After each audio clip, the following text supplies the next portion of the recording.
ਦੇ ਦਿਨ ਲੰਘ ਗਏ, ਹੁਣ ਸੋਹਣੇ ਦਿਨ ਆਉਣਗੇ, ਫੁੱਲ ਲੱਗਣਗੇ, ਫਲ ਲੱਗਣਗੇ। 7 ਫਰਵਰੀ ਤੁਹਾਡਾ ਜੰਮਣ ਦਿਹਾੜ ਹੈਗਾ ਹੈ ਜੀ। ਇਹ ਸਾਲ ਹੈਗਾ 1946। 46 ਪੁਰਾਣੀ ਗੱਲਾਂ। ਓਏ ਹੋਏ ਹੋਏ ਹੋਏ, ਠੀਕ ਹੈ।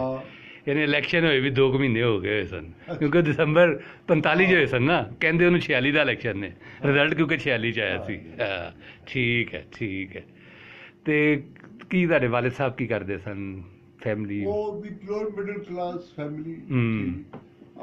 ਮੇਰੇ ਵਾਲਿਦ ਔਰ ਪੁਰਾਣੇ ਲਾਹੌਰ ਦੇ ਰਹਿਣ ਵਾਲੇ ਸਨ ਜੀ? ਪੁਰਾਣੇ ਲਾਹੌਰ। ਅੱਛਾ ਅੱਛਾ ਅੱਛਾ। ਕਿਹੜੇ ਥਾਂ ਤੇ? ਕਾਜ਼ੀ ਫੈਮਿਲੀ ਜਿਹੜੀ ਹੈ ਲਾਹੌਰ ਦੀ, ਉਹਦਾ ਇੱਕ ਵੱਡਾ ਹਿੱਸਾ ਰਹਿੰਦਾ ਸੀ ਮੋਚੀ ਦਰਵਾਜ਼ੇ ਦੇ ਅੰਦਰ। ਅੱਛਾ ਅੱਛਾ ਅੱਛਾ। ਮੋਚੀ ਦਰਵਾਜ਼ਾ ਵਾਲੇ, ਮੋਚੀ ਦਰਵਾਜ਼ੇ ਵਾਲੇ ਉਦੋਂ ਵੀ ਕਹਿੰਦੇ ਸਨ, ਸ਼ਾਇਦ ਹੁਣ ਵੀ ਸਮਝਦੇ ਹੋ, ਕਿ ਲਾਹੌਰ ਅਸਲ ਹੋਣਾ ਹੈ। ਹਾਏ ਹਾਏ ਹਾਏ ਹਾਏ, ਜ਼ਾਹਿਰ ਹੈ, ਜ਼ਾਹਿਰ ਹੈ ਜੀ।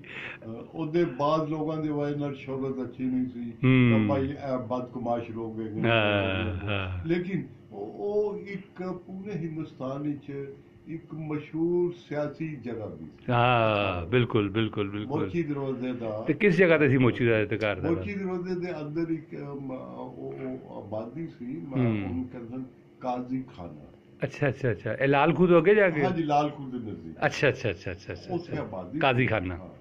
ਉਹਦੇ ਅਗਰ ਤੁਸੀਂ ਬੂਹੇ ਤੇ ਖਲੋਗੇ ਤੱਕੋ ਤੇ ਮੋਚੀ ਦਰਵਾਜ਼ਾ ਬਾਗ ਨਜ਼ਰ ਆਉਂਦਾ। ਜੀ ਬਿਲਕੁਲ ਬਿਲकुल। ਜਿੱਥੇ ਕਿ ਉਹ ਸਿਆਸੀ ਜਲਸੇ। ਜੀ ਬਿਲकुल ਬਿਲकुल। ਔਰ ਉਸ ਜ਼ਮਾਨੇ ਦੇ ਹਿੰਦੁਸਤਾਨ ਦਾ ਕੋਈ ਵੱਡਾ ਲੀਡਰ ਨਹੀਂ ਸੀ, ਉੱਥੇ ਨਾ ਆਇਆ। ਉਹਦੇ ਕੋਲ ਹੀ ਇੱਕ ਹੋਰ ਸਿੰਬਲ ਕਹਿ ਲਓ, ਇੱਕ ਸਿੰਬੋਲਿਕ ਅਹਿਮੀਅਤ ਰੱਖਣ ਵਾਲਾ ਇਸਲਾਮੀਆ ਕਾਲਜ, ਜਿਹੜਾ ਲਾਹੌਰ ਵਿੱਚ ਮਾਡਰਨ ਐਜੂਕੇਸ਼ਨ ਆਪਣੇ ਲੋਕਾਂ ਨੇ ਆਪਣੇ ਤਰੀਕੇ ਨਾਲ ਇਸ ਮੁਸਲਿਮ ਤਾਲੀਮ ਵੀ ਹੋਵੇ ਔਰ ਨਵੀਂ ਮਾਡਰਨ ਇੰਗਲਿਸ਼ ਐਜੂਕੇਸ਼ਨ, ਉਹ ਨਿਸ਼ਾਨਦੇਹੀ। ਬੜਾ ਥੰਮ ਹੈਗਾ ਸੀ ਜੀ। ਮੋਚੀ ਦਰਵਾਜ਼ੇ ਦੇ ਨਾਲ ਹੀ ਅਕਬਰੀ ਮੰਡੀ ਸੀ, ਪੰਜਾਬ ਦੀ ਸਭ ਤੋਂ ਵੱਡੀ ਮੰਡੀ। ਬਿਲਕੁਲ ਸਹੀ, ਬਿਲਕੁਲ ਬਿਲਕੁਲ ਠੀਕ।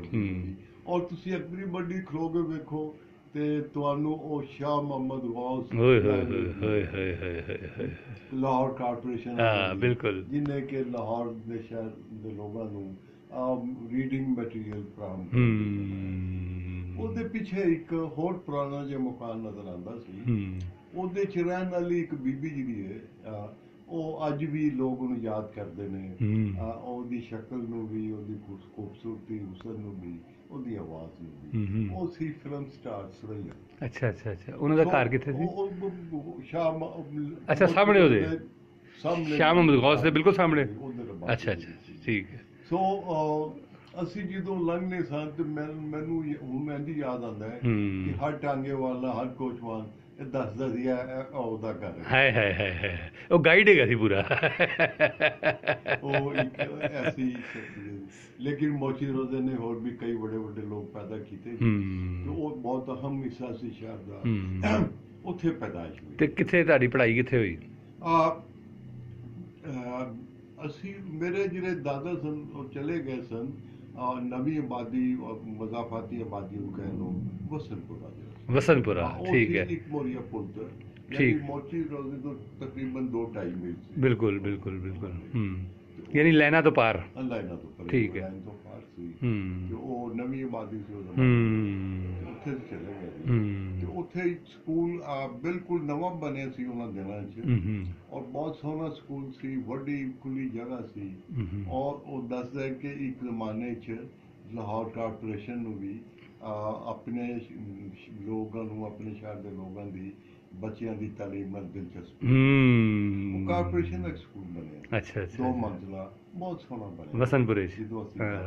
ਠੀਕ। ਉਹ ਜ਼ਮਾਨੇ 'ਚ ਉਹ ਚੌਕ ਨਾ ਖੁਦਾ ਚ ਦੇ ਕੋਲ। ਅੱਛਾ, ਚੌਕ ਨਾ ਖੁਦਾ, ਅੱਛਾ ਕਾਚੂਪੁਰੇ ਵਾਲਾ। ਠੀਕ ਹੈ ਠੀਕ ਹੈ। ਅੱਗੇ ਜਾ ਕੇ ਉੱਥੇ ਪ੍ਰਾਇਮਰੀ ਐਜੂਕੇਸ਼ਨ। ਔਰ ਉਹ ਜਿਹੜਾ ਕਹਿੰਦੇ ਨਾ ਕਿ ਸਾਡੇ ਜਿਹੜੇ ਇੱਕ ਛੋਟੀ ਜੀ ਸਾਨੂੰ ਨਾ ਉਹ ਲੈਣੀ ਪਏਗੀ ਬ੍ਰੇਕ, ਕਿਉਂਕਿ ਉਹ ਟਾਈਮ ਚੈੱਕ ਆ ਗਿਆ ਤੇ ਅਸੀਂ ਬਸ ਉਹ ਲੈ ਕੇ ਵਾਪਸ ਆ ਗਏ।